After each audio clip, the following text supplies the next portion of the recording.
You'd be amazed at the number of misconceptions there are about starting up a new organization. So join us for our next episode, part 3 of our series, Misconceptions about Startups.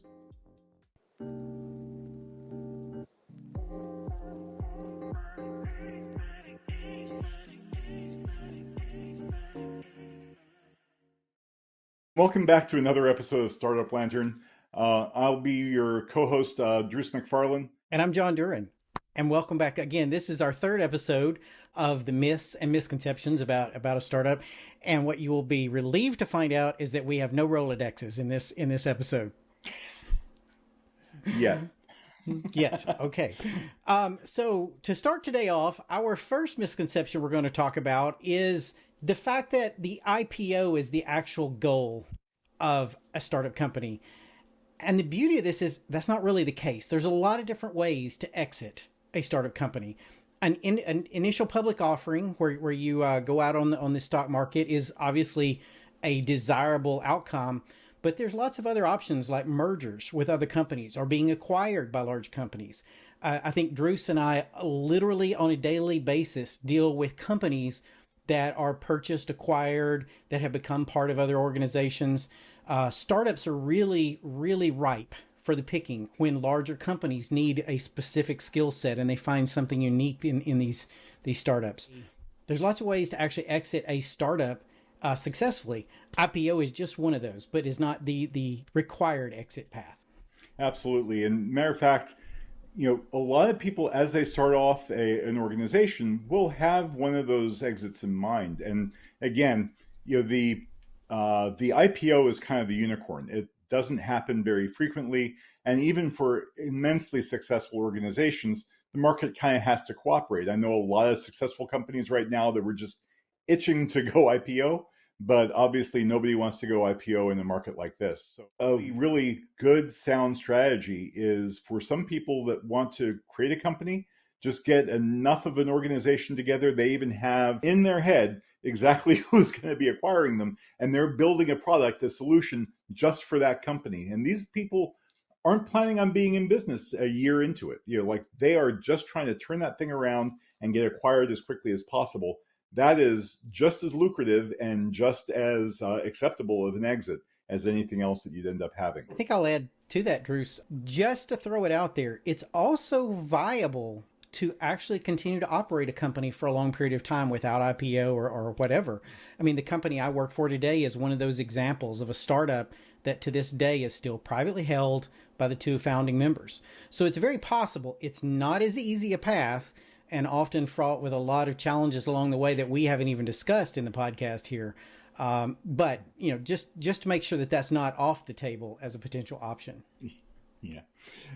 Although sometimes it can be taken off the table by the VC that's funding you, because when the VC invests in you, they're kind of expecting an exit. So, but absolutely. Yeah, absolutely. It's, it's by no means the only type of exit. The next topic that we're going to cover is that competition is a bad thing. And on the contrary, it's like, first of all, I know that a lot of people are going to be concerned because the competition that's going to be out there, they know that the moment that they come out, they're going to end up having to be compared against that competition.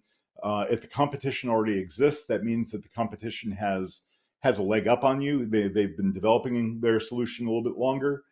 But the way to look at this is, number one, the competition has done a couple of things for you. Number one, they have validated that there's actually a market. And that is an important thing. While it sounds great to be the only player in a particular market, I've got no competition whatsoever, that can be a dangerous thing as well, because if there's no market for it and nobody's ever done it before, nobody has budgeted for you either. So you may end up going 3 years before you actually see somebody have the budget to be able to buy your product. So having existing competition increases the likelihood that somebody's actually going to be ready to purchase your product once it's there. Second thing is, if you have competition, you have somebody to compare yourself against. You want to go where your competition isn't. So you look at what the competition's doing, you provide a good alternative, that may be able to mop up the people who might have been interested in it, but you can provide some sort of a unique take on that. And you don't have to copy absolutely every single thing that your competition's doing. Yeah, I think you kind of hit on it a little bit, but having a competition makes it easier for you to present your idea to your potential customers as well. If you're blazing new trails, you have to start by explaining what your product is. But if you have competition that's already in the market, they may have already taken that challenge out from in front of you, making it a little bit easier to go and sell your idea, sell your product and concept to the end user customers. Then the next misconception out there is that you're going to see instant success. And that's just not the case in most circumstances. You know, a lot of the companies that are out there, a lot of the most successful ones went a number of years without seeing a whole lot of success. I used to be with FireEye, and before they went public, and they trudged along for a number of years. I think it was like 10 years before they finally went public. It took a long time for them to engage. So don't be discouraged if things don't catch fire right off the bat. You'll find that companies that immediately get that immediate success, those are either unicorns or they're laundering money. I'm not saying that there's a lot of the opposite, the after, but they're not very common. And those ones who see immediate success, you've got to wonder also whether or not those are flash in the pans, and there's something that they've caught on to that will be forgotten the next year also. You know, if you take a long time developing your company and getting there, it's not going to be as easy for people to knock you out of first place too. Bruce, I think that brings up a really interesting bonus myth here. The question, like, if I take money from venture capitalists, I'm now on a clock and there is an expectation of a guaranteed date of delivery. How about that Yeah. one? Yeah, no, that's actually a really good one as well. Usually, I mean, VCs are investing in you for a reason. They are expecting some sort of an exit. They're expecting to get their money back. Again, with a VC, think about it like they've taken this investment in, from their clients. A whole bunch of people pulled up their money, and now the VC didn't have that money to begin with. The VC actually went out and sold people on the idea that they can invest that money wisely. They need to have a return on that pretty rapidly, or at least be able to show that you're making progress. Uh, this isn't a complete rule, but think that they're going to expect to have something, some sort of evidence that you're succeeding within a 3-year window. It doesn't mean that you have to have a successful exit, but they're hoping that you double the value of your organization in that 3 years, just so that they can go back to their investors and say, look how things are going.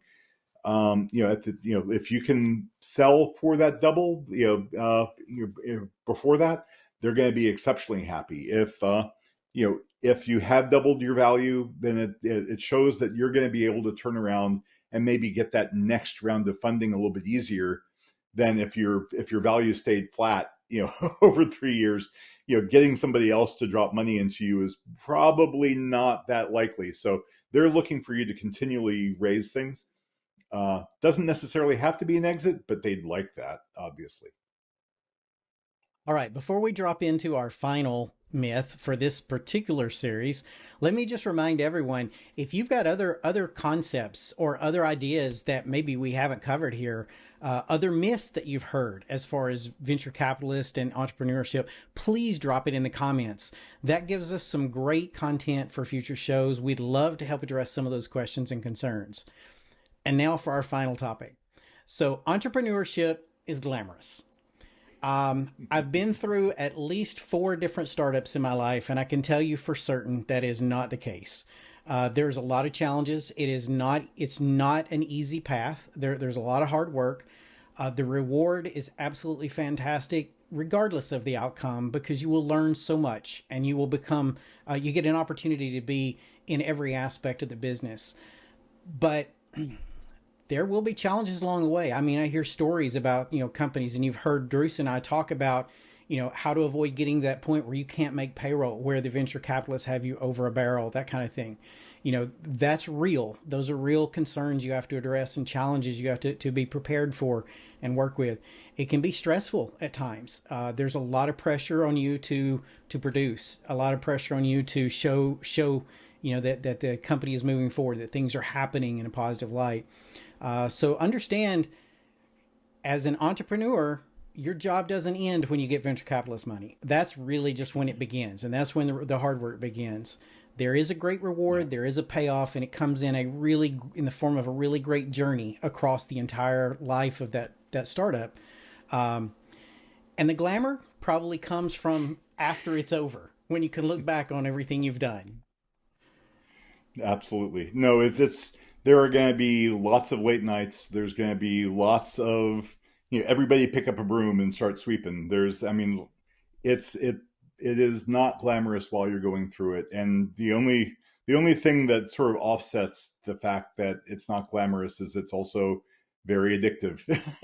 Once you've gone through there, and then even for people who have done it and didn't necessarily have the most stellar exit, the knowledge that you come out of, having gone through, is valuable. Like, if you have a company that's done a startup and you've gotten VC funding, and the exit isn't great, that does not make you a pariah. That actually makes you more attractive, because you've been through it. They don't have to teach you again.